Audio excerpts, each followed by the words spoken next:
નમસ્કાર, આપ જોઈ રહ્યા છો સ્પાર્ક ટુડે ન્યૂઝ. નવસારી શહેર કોંગ્રેસ સમિતિના પ્રમુખ પદે દીપક બારોટની વરણી થતાં જ બે પૂર્વ પ્રમુખો સહિત તેમના સમર્થકોએ પ્રદેશ કક્ષાએ ઈમેલથી રાજીનામા મોકલ્યા, જેમાં રાજીનામા મુદ્દે મૌન રહેલી કોંગ્રેસે ચૂંટણી તાણે વર્તમાન પ્રમુખ અને વિરોધ કરનારા પૂર્વ પ્રમુખોને સાથે રાખી શહેર કોંગ્રેસ સંકલન સમિતિ બનાવી કોંગ્રેસે વિરોધી ભાઈનો સંદેશ આપ્યો છે. દીપક બારોટની વરણીના વિવાદ વચ્ચે નવસારી કોંગ્રેસમાં સમાધાનનું નવું સમીકરણ. અહીં શહેર કોંગ્રેસમાં લાંબા સમયથી જૂથવાદ ચરમસીમાએ પહોંચ્યો છે. એક નેતાને બીજા નેતા સાથે નથી ફાવતું ને તેના કારણે નવસારીમાં કોંગ્રેસ નામનો જ વિરોધ પક્ષ બનીને રહી ગયો છે, જેના કારણે જ નવસારી વિજલપુર નગરપાલિકામાં કોંગ્રેસને ફાળે ફક્ત એક જ બેઠક આવી. લોકપ્રશ્ન મુદ્દે વિરોધ કરવો કે કલેક્ટર મહાનગરપાલિકામાં રજૂઆતો કરવામાં પણ કોંગ્રેસ વચ્ચે એક જૂથના જોવા નથી મળતી અને મહાનગરપાલિકાની ચૂંટણી પૂર્વે શહેર કોંગ્રેસના પ્રમુખ પદનો તાજ ફરી દીપક બારોટના માથે મૂકતા જ કોંગ્રેસના એક જૂથના આગેવાનો અને કાર્યકરોએ ઉગ્ર વિરોધ સાથે શહેર કોંગ્રેસ પ્રમુખ બદલવાની માંગ કરી. સાથે જ શહેર કોંગ્રેસ પ્રમુખ દીપક બારોટના વિરોધમાં પૂર્વ શહેર પ્રમુખ નીરવ નાયક, પૂર્વ પ્રમુખ ધર્મેશ માળી સહિત શહેર કોંગ્રેસના કોંગી કાર્યકરો અને હોદ્દેદારોએ રાજીનામા અભિયાન છેડ્યું, જેમાં એકી સાથે પ્રદેશ શહેરના પદાધિકારીઓ સાથે કાર્યકરોએ રાજીનામા લખી પ્રદેશ કોંગ્રેસ પ્રમુખ અમિત ચાવડાને ઈમેલ કર્યા. જિલ્લા કોંગ્રેસે કોઈ પ્રતિક્રિયા જ ન આપી. બાદમાં વિરોધીઓને મનાવી લેવાના પ્રયાસો થયા. જો કે રાજીનામા આપનારાઓ સામે કોઈ કાર્યવાહી થઈ કે નહીં અથવા રાજીનામા સ્વીકારાયા કે નહીં એના વિશે કોઈ માહિતી આપવાથી જિલ્લાના આગેવાનો બચતા રહ્યા. ચૂંટણી જાહેર થતાં જ પ્રદેશ કોંગ્રેસ સમિતિના માર્ગદર્શનમાં જાહેર થયેલ નવસારી શહેર કોંગ્રેસ સંકલન સમિતિમાં નવનિયુક્ત પ્રમુખ દીપક બારોટ, કાર્યકારી પ્રમુખ રાજન જોશી, સાથે જ પ્રમુખનો વિરોધ કરનારા પૂર્વ પ્રમુખ નીરવ નાયક, પૂર્વ પ્રમુખ ધર્મેશ માળી, પ્રભારી અસલમ સાયકલવાડ અને સુરતના ધનરાજ રાજપૂતનો સમાવેશ કરવામાં આવ્યો, જેથી શહેરમાં વિરોધી ભાઈ ચર્ચા શરૂ થઈ છે. જે ઇલેક્શન હતું તે સમયે નવસારી અને વિજલપોર જે નગરપાલિકા છે બંનેને મર્જ કરવામાં આવેલી, એટલે ડિલિમિટેશનનું જે થયેલું એને માટે જે ઉમેદવારો હતા એ પણ ઘણા અમારા અજાણ હતા એરિયાથી અને થોડા પાર્ટીની ભૂલોને લીધે પણ કહેવાય કે તેને લીધે જે પરિસ્થિતિ સર્જાયેલી એને લીધે એક જ સીટ અમે મેળવી શકેલા. પરંતુ આ વખતે કોંગ્રેસ પાર્ટીએ એઆઈસીસી અને પ્રદેશ સમિતિ ખૂબ જ ગંભીર છે.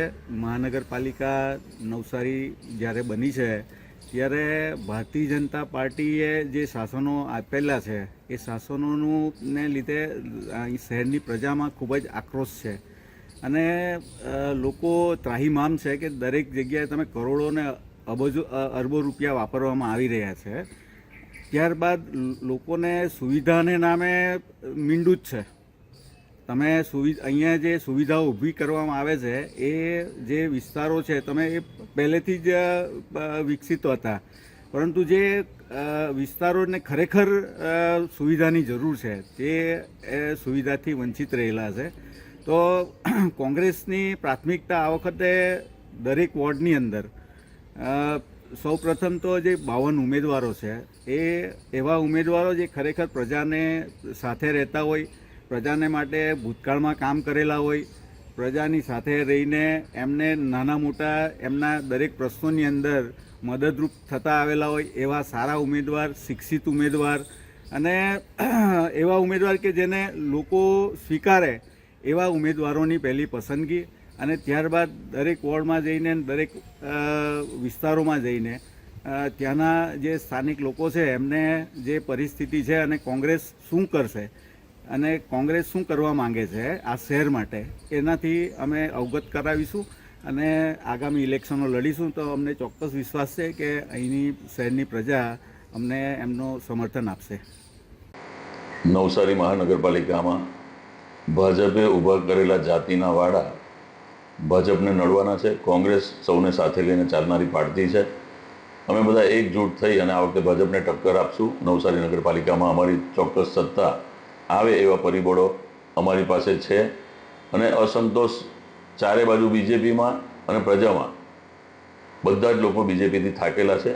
ત્યારે આ વખતે ચોક્કસ અમને આશા છે કે પ્રજા કોંગ્રેસને ફરી પાછી સત્તા પર લાવશે. પાર્ટીમાં પ્રમુખ ગમે ત્યારે બદલાયા કરે, રાજકીય વાતાવરણ પરિસ્થિતિને આધારિત હોય છે. એમાં નીરવ નાયકની કોઈ ત્રુટિ હોય એવું હું કહેવા નથી માંગતો, પણ હાલમાં અમે તમામ લોકો સાથે છીએ અને ભાજપને ટક્કર કેવી રીતે આપવી, કેવી રીતે જીતવું, એ એક જ અમારો ધ્યેય છે અને એ મુદ્દે અમે લોકો ચોક્કસ છે. કયા પ્રકારની રણનીતિ હશે, કેટલી સીટો તમે પ્રાપ્ત કરી શકશો? અમે સત્તા લાવવા માટેની મહેનત કરીએ છીએ. રાજકારણમાં હંમેશા કેટલી સીટો એવું નહીં, સત્તા લાવવાની જ મહેનત હોય અને અમે કરીએ છીએ અને અમે આ વખતે સક્સેસ થવાના છે. નવસારી નગરપાલિકામાં પ્રજા 30 વર્ષથી મીઠા પાણી માટે, સારા રસ્તા માટે, ડ્રેનેજની વ્યવસ્થા માટે, ગંદકી દૂર કરવા માટે અને તમામ જે નગરપાલિકા તમામ જે વેરાઓ લે છે, વેરાઓ લીધા પછી પ્રજાના પૈસે આપવામાં આવતી પ્રાથમિક સુવિધાઓ માટે વલખા મારે છે. તે તમામ બાબતોમાં ઊણા ઉતર્યા છે. ભરપૂર ભ્રષ્ટાચાર થાય છે અને ભાજપના લોકો કેવી રીતે ભ્રષ્ટાચાર નવી નવી તરકીબો અપનાવીને કરે છે તેનાથી હવે પ્રજા વાકેફ થઈ ગઈ છે અને પ્રજા પણ સજાગ છે અને આજે અમે પણ સજાગ છીએ.